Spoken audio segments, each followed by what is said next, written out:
अपनों की बात कार्यक्रम के 16वें एपिसोड में मैं राजीव शर्मा आप सभी का स्वागत करता हूं। आज मेरे साथ जो मुख्य मेहमान हैं मुख्य डॉक्टर आलोक कुमार हैं, जो प्रोफेसर हैं जीएनएस यूनिवर्सिटी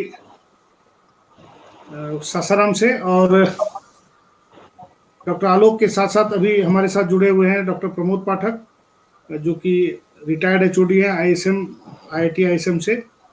साथ ही साथ मेरे साथ जुड़े हुए हैं 4 युवा, और डॉक्टर अभय डेंटिस्ट हैं, बीडीएस हैं, बीआईडीएचएस हैं, डेंटल सर्जन है धनबाद में। और अंकित जुड़ने का प्रयास कर रहे हैं, शायद जुड़ नहीं पा रहे हैं, जो भी रीजन हो। अंकित मैं आज इन 4 युवाओं को जोड़ने का प्रयास कर रहा था, उसमें से 3 युवा इसमें से जुड़ चुके हैं। रवि शेखर, बंटी विश्वकर्मा, चतुर्भुज कुमार, डॉक्टर आलोक। सबसे पहले हम उनके पास आएंगे। डॉक्टर आलोक, आप लोग हायर एजुकेशन को देखते हैं, यूनिवर्सिटी के आप डीन हैं और एचओडी भी है मैनेजमेंट स्टडीज के। मैनेजमेंट के मुद्दे से कोरोना काल को कैसे देखा जाए, क्योंकि कोरोना ने सारे मैनेजमेंट के सूत्र, सारे तरीके उनके सब तोड़ दिए हैं। और कहीं ना कहीं एक परेशानी लोगों को ये हो रही है कि वो करें तो करें क्या। जैसे हॉस्पिटल मैनेजमेंट एक बड़ा पार्ट है, या हम और आप जो अपनी रियल लाइफ को मैनेज करें वो एक पार्ट है, या कोरोना से लड़ने में कौन से तंत्र स्थापित किए जाए, कौन सी ऐसी व्यवस्था बनाई जाए जिससे कि कोरोना एक बेहतर रूप ले, एक रास्ता बने, उसको भगाने का, उसको हटाने का एक रास्ता तैयार हो।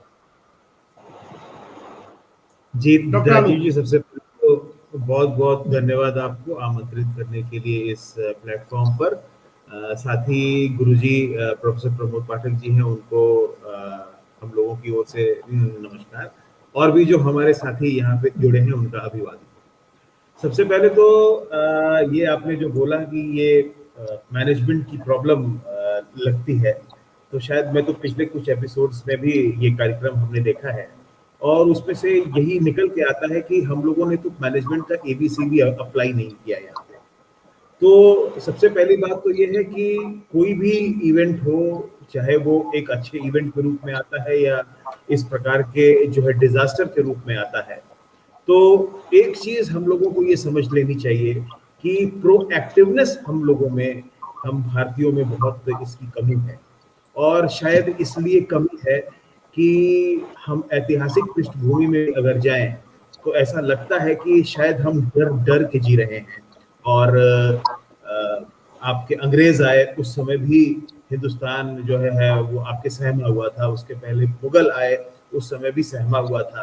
क्या एंशिएंट इंडिया जो हमारा पहले का, जो हम अभी बखान करते हैं, गुणगान करते हैं हमारे एट्रीब्यूट्स के, तो ये सब कहाँ चले गए?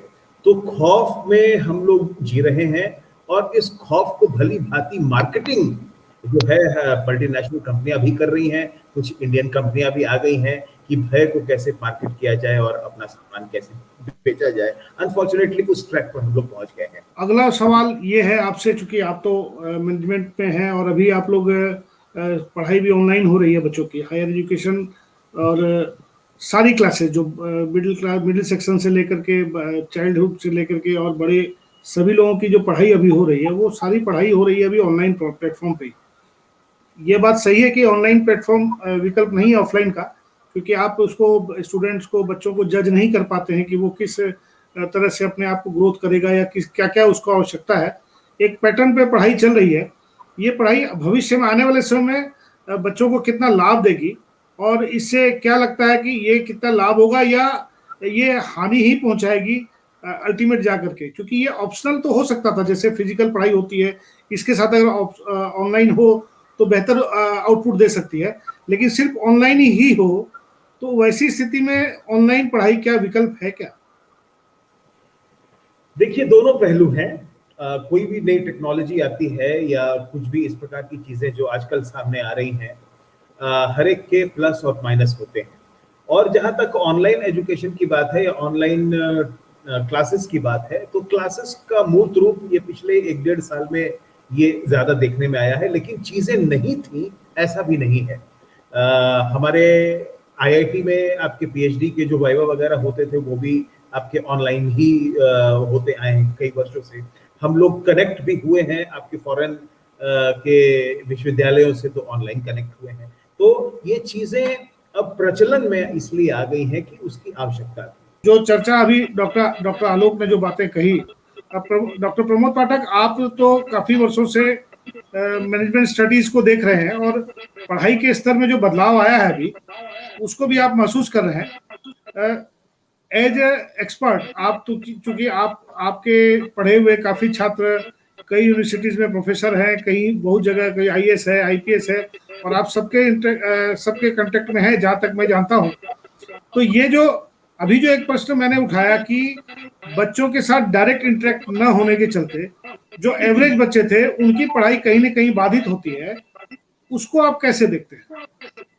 नहीं राजीव जी, ऐसा है कि फेस टू फेस इंटरेक्शन, जो फिजिकल इंटरेक्शन था वो तो जरूर बाधित हुआ है, लेकिन मॉडल बदल गया है, इंटरेक्शन तो अब हो रहा है। और जैसा कि डॉक्टर आलोक ने बताया कि इंटरेक्शन ठीक ही ठाक हो रहा है, बस यही है कि हम एक दूसरे को मतलब फिजिकली उनका प्रेजेंस महसूस नहीं करते हैं, लेकिन वो एक एहसास है, वो धीरे धीरे इस पे भी आ जाएगा। और जैसे आपको मतलब आपने देखा होगा कैसे फिल्मों में क्या होता है, अमिताभ बच्चन जब शोले में मरता है तो बहुत से लोग सिनेमा हॉल में रोते हैं, तो ये भी बात नहीं है, धीरे धीरे इन्वॉल्वमेंट इसमें भी आएगा।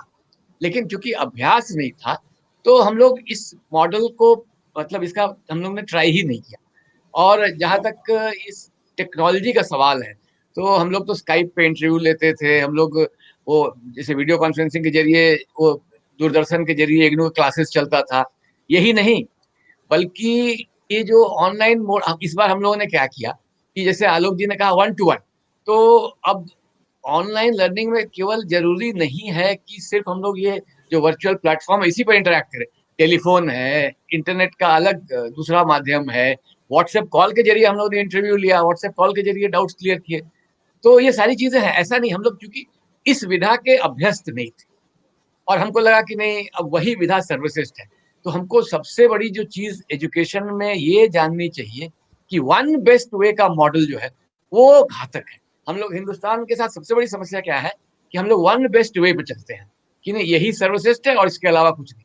ये सोच बदलनी होगी और कई बेस्ट वेज हो सकते हैं, ये आपको मानना पड़ेगा। जी, ये चेंज हम लोगों को लगता है कि जब ये चर्चा हम लोग करते हैं तो जो स्टूडेंट्स हैं, जो बच्चे आज पढ़ रहे हैं, जो हायर एजुकेशन में है या जो मिडिल क्लास और हाई क्लास हाई स्कूल में पढ़ रहे हैं, उनके लिए काफ़ी लाभप्रद होगा और वो अपने आप को प्रिपेयर करेंगे। ऑनलाइन में कुछ एक्स्ट्रा एक्टिविटीज़ भी वो कर सकते हैं जो भविष्य में उनके लिए काफ़ी लाभदायक होगी।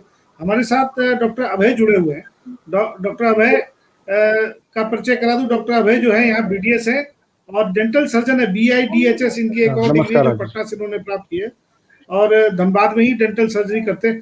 डॉक्टर साहब, अभी हम लोग चर्चा कर रहे थे शिक्षा पे, तो शिक्षा का जो अभी जो मॉड्यूल है, जो कि आप जिस क्षेत्र से आते हैं, मेडिकल कॉलेज से, मेडिकल कॉलेज के स्टूडेंट्स पे जो अभी किसी भी सेक्टर में वहाँ पे जो पढ़ाई कर रहे हैं, अपने फाइनल ईयर में है या थर्ड ईयर में है, उनके ऊपर तो थर्ड ईयर फोर्थ ईयर वालों पे काफ़ी दबाव है। ऐसी स्थिति क्या आपने अपने समय में जब आप पढ़ाई कर रहे थे ऐसी कोई स्थिति देखी थी क्या? नहीं, देखिए ऐसी स्थिति तो कभी नहीं आई, क्योंकि ये पेंडेमिक तो हर बार आता नहीं है।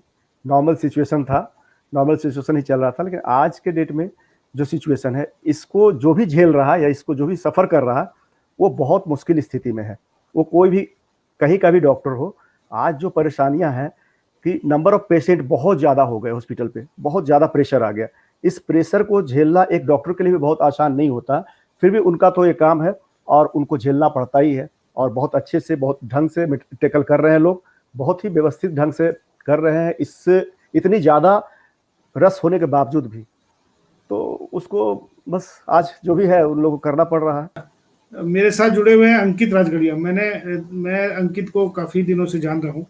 अंकित, आप लगातार समाज सेवा के क्षेत्र में काम कर रहे हैं। पहले ब्लड बैंक के तौर पे, ब्लड बैंक धनबाद में जब लोगों को ब्लड की उपलब्धता कैसे हो, इसके लिए आपने बहुत प्रयास किया। इसके बाद आपने अपना दायरा बढ़ाया और काफ़ी धनबाद से लेके पटना और रांची तक के भी कई क्षेत्रों में आपने एक टीम खड़ी की है। इसके लिए आप बधाई के पात्र हैं। लेकिन आपने जो ये कल काम किया, जिसमें आप हैं, रवि है, रविशेखर, चतुर्भुज कुमार और बंटी विश्वकर्मा, ये आप चारों ने ये जो निर्णय लिया, चूंकि कोरोना काल का ये बड़ा संकट है, मैं भी कई अभी जितने हुए हैं उसमें मैं भी, मेरे एक करीबी रिश्तेदार की मौत के बाद जब मैं शमशान घाट गया तो वहां मैंने देखा पिता को पुत्र अग्नि नहीं दे पा रहा है और सारे क्रियाक्रम जो हैं वो सब दूसरे के द्वारा ऑपरेट हो रहे हैं, अन्य लोगों के द्वारा ऑपरेट किए जा रहे हैं। ऐसी स्थिति में ये जो बड़ा निर्णय आप लोगों ने लिया, ये कैसे लिया, इसके लिए आप लोग कैसे प्रेरित हुए? सबसे पहले आप सभी को नमस्कार।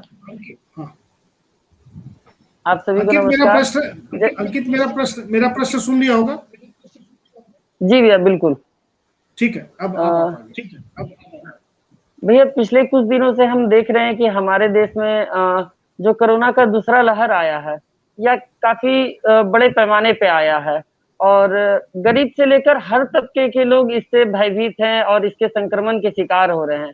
लेकिन एक मुख्य बात जो सामने आ रही है वो ये कि जिनकी परिवार में मृत्यु हो जा रही है उनके अंतिम संस्कार को लेकर लोग आगे नहीं आ रहे हैं, चाहे वो खुद के परिवार के लोग हों या कॉलोनी के लोग हों या अपार्टमेंट के लोग हों। तो इसको लेकर जो मीडिया से खबरें आ रही थी, इसको लेकर मन कई दिन से विचलित हो रहा था और ये अच्छा नहीं लग रहा था, क्योंकि कोरोना आज नहीं कल चला जाएगा हमारे समाज से, हमारे देश से और दुनिया से। लेकिन हम सभी को इस समाज में रहना है और हम सभी को एक साथ रहना है। और जैसा कि हमारा देश संस्कृति, सभ्यता और एकजुटता का परिचायक है पूरे विश्व में, तो ये हमारे देश के लिए पूरे विश्व में एक अच्छा संदेश नहीं जा रहा था। तो मैंने अपने साथियों से, रवि है, चतुर्भुज है, बंटी से मैंने बात की कि क्यों ना हम एक पहल करें अपने धनबाद से और लोगों को मैसेज दें कि जिनका कोई नहीं है उनके परिजनों का अंतिम संस्कार हम करेंगे, चाहे भाई बनकर, चाहे एक पिता समान है तो उनका बेटा बनकर, चाहे बहन है तो उनका भाई बनकर, किसी भी रूप में, अगर भाभी है तो देवर बनकर, जिस रूप में भी परिवार के सदस्य बनकर। अंकित, ये जब आप लोग समाज सेवा में आप तो काफी समय जुड़े हो, मेरे भी काफी संपर्क में रहते हो। जी भैया। जब आप लोग पटना जैसी जगहों पे जाके और रांची जैसी जगहों पे जाके कोई टीम बनाने का प्रयास करते हैं, वैसी स्थिति में क्या क्या परेशानी आप लोगों को? भैया जब शुरू में आज से 4-5 साल पहले जब स्टार्ट किया था तो बहुत प्रॉब्लम होता था हर डिस्ट्रिक्ट का मदद कर पाना लोगों का। लेकिन जैसे जैसे सोशल मीडिया के साथ जुड़ता गया तो देश भर के हर जिले के लोग जुड़ते गए। आज हमारे पास पूरे देश के हर डिस्ट्रिक्ट के मित्रों का नंबर है, चाहे वो जम्मू कश्मीर हो, चाहे कन्याकुमारी हो, तमिलनाडु हो, कर्नाटका हो, टीएमसी वेलोर है, दिल्ली है, हर जगह के लोग जुड़े हुए हैं। हर डिस्ट्रिक्ट का ब्लड डोनेशन का व्हाट्सएप ग्रुप बना हुआ है। अगर किसी भी डिस्ट्रिक्ट का रिक्वायरमेंट आता है तो उस डिस्ट्रिक्ट के ग्रुप में वहां के लोगों को हम फॉरवर्ड कर देते हैं कि भैया ये आपके डिस्ट्रिक्ट का केस है, आप इसको देख लो। चाहे वो ब्लड से रिलेटेड हो, चाहे वो मानव तस्करी का मामला हो, चाहे वहाँ किसी नीडी पर्सन की हेल्प करनी हो, वो इजी वे में वहां से मदद मिल जाता है उनकी टीम के द्वारा। यूथ क्लब धनबाद में एक संस्था रन कर रही है। रवि, आप लोग चूंकि ये जो कार्य हुआ है इसमें आप भी साथ में हैं। जी सर। आप इसको कैसे लेते हैं, क्योंकि इसके पहले आप एक संस्था चला रहे हैं, रोटी बैंक के नाम से आप एक संस्था चला रहे हैं जिसमें प्रयास करते हैं कि जगह जगह से रोटी लेकर के जरूरतमंदों तक पहुंचाएं, उनको खाना खिलाएं। ये एक बहुत बड़ा कार्य है और आप लोग इसको सफलतापूर्वक कर रहे हैं। आज के यूथ के नाते, आज के युवा के नाते आप सामाजिक कार्यों के लिए क्या संदेश देना चाहेंगे और आपको इन कामों में क्या क्या रुकावटें आती है? सबसे पहले तो सर आपका बहुत बहुत धन्यवाद जो हम लोग जैसे लोगों को जोड़ा और हम लोग को मौका दिया लोगों के सामने आने का और बोलने का, अपनी बातों को रखने का।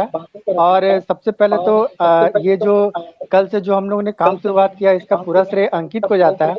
उसने ही पहले ये सुझाव दिया कि रवि हम लोग को ये काम करना है और हमने ये चीज को स्टार्ट किया और बहुत ही अच्छा रिस्पांस रहा अभी तक। और आज भी हम लोगों ने एक व्यक्ति का दाह संस्कार बड़ा अच्छे तरीके से किया, बकायदा पीपी किट वगैरह, मास्क, ग्लव्स, सारा चीज सेफ्टी के साथ ही किया है कि जिससे कि हम लोग को तकलीफ ना हो, तो सारा चीज प्रिपरेशन लेकर ही किया। और खास करके रोटी बैंक तो पूरे धनबाद में सभी को पता होगा, पिछले 3.5 साल से हम लोग ये संस्था चला रहे हैं और अभी इस कोरोना काल में हम लोग 2 समय का भोजन लोगों को उपलब्ध करा रहे हैं। पीएमसीएच है, सदर अस्पताल है, जहां कोरोना के पेशेंट है उनके फैमिली को भोजन नहीं मिल पाता है, एक्चुअली लॉकडाउन की वजह से ढाबा वगैरह, रेस्टोरेंट वगैरह सारा बंद है, तो उस केस में उन लोगों को ये भोजन दिया जा रहा है। लगता है चतुर्भुज को मेरी आवाज नहीं आ रही। डॉक्टर पाठक, हम लोग इस चर्चा में आगे बढ़ते हैं। आज के जो युवाओं की ये जो टीम बनी है, और यूथ आज के दिन एक कंबाइंड फोर्स बन करके जिस तरह समाज के हर क्षेत्र में काम कर रहा है और सामाजिक कामों में अपने योगदान को बढ़ा रहा है। और ये जो काम इन लोगों ने किया है, 4 बच्चों ने, इनको या 4 ये जो युवा है, 4 विभिन्न क्षेत्रों में काम करने वाले युवा है, इनको आप कैसे डॉक्टर पाठक देखते हैं? कि राजीव जी, इन बच्चों ने जो काम किया है ये मतलब एक अनुकरणीय प्रयास है। मुझे लगता है कि इस तरह के प्रयास को जैसे इस प्लेटफॉर्म के माध्यम से हम लोगों ने लोगों तक पहुंचाने की कोशिश किया, इससे क्या होगा कि अन्य लोगों में भी ये भावना, ये जज्बात जागेंगे। और जिस तरह की जो हम लोग मानते हैं कि जो बुरी आदतें हैं वो भी कंटेजियस हैं, यानी देख के बढ़ती हैं, तो अच्छी आदतें भी देख के बढ़ती हैं, ऐसा नहीं है। अच्छी आदतें भी बढ़ती हैं, केवल उनको ढंग से प्रचारित करने की जरूरत है। और ये हमारा जो मुहिम है कि समाज तक ये संदेशा मतलब पहुंचाएं कि इस तरह के युवा भी हैं जो इस तरह का काम कर रहे हैं। अभी वर्ल्ड हेल्थ ऑर्गेनाइजेशन के चीफ ने एक दिन अपने वीडियो में कहा था कि कंपैशन इज मेडिसिन, यानी संवेदना जो है वो भी एक दवा है। और देखिए, संवेदना 2 तरह से काम करती है।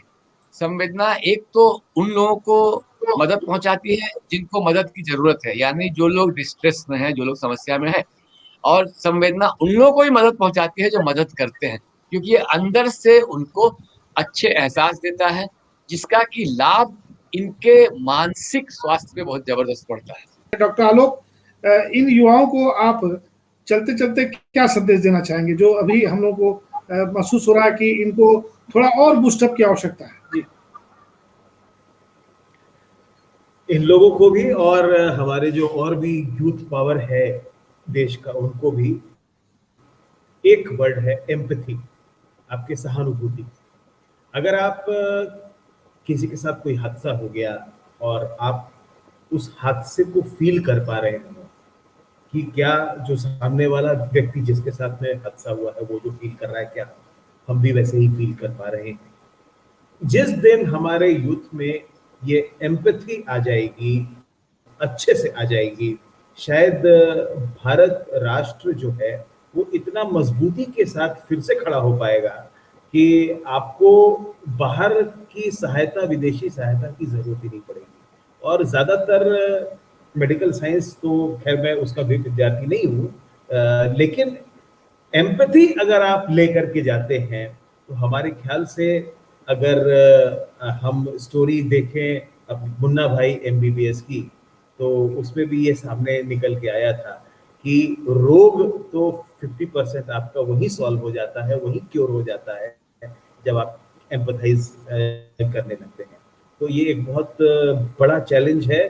फीलिंग रखिए दूसरों के लिए और सोचिए कि हाँ, और शायद यही सोच के आप लोग इतना बड़ा कदम उठाए हैं और इसमें आगे सक्सेसफुल भी हो रहे हैं। इस चीज को हमारे यूथ तक पहुंचाने की जरूरत है, उनको भी एम्पैथाइज करने की जरूरत है, क्योंकि हमारा एनवायरनमेंट ऐसा हो गया है कि हमें एक एयर कंडीशनड ऑफिस, एक बहुत अच्छी गाड़ी, बहुत अच्छा मकान, बहुत अच्छी कॉलोनी, अच्छे लोग, तो सब चीज अच्छा अच्छा हम लोगों को देखने की आदत सी हो गई, जो कि नॉर्मल लाइफ में ये पॉसिबल नहीं है और ये संभव नहीं और होना भी नहीं चाहिए। क्योंकि जो क्राइसिस होती है वही एग्जैक्टली आपके लर्निंग में आपको हेल्प करती है। तो बहुत बहुत शुभकामनाएं हैं हमारे यूथ जो हमारे साथ यहाँ पे आज हैं, इन लोग तो बिल्कुल इस चीज को जारी रखिए और अपने साथ जिन लोगों को जोड़िए उनको अपने प्रकार से उनको समझाने की ये कोशिश कीजिए कि आज जो आपको सामने दिखाई पड़ रहा है वो कल को हो सकता है आपके साथ। आपने बहुत अच्छी बात कही और सभी वक्ताओं ने, जो लोग जुड़े हुए थे, सब लोगों ने बहुत सारी बातें जो अपने अनुभव हैं उस सारे अनुभव को रखा है। और हम लोग इन युवाओं को शुभकामना देते हैं। इनके साथ साथ बाकी और जो युवा हैं जो इस क्षेत्र में काम कर रहे हैं या अन्य क्षेत्रों में काम कर रहे हैं, हम लोग प्रयास करेंगे उन सभी को एक एक करके जोड़ने का। ये कार्यक्रम कब तक चलता है, लेकिन ये सही है, ये कार्यक्रम अभी जारी रहेगा।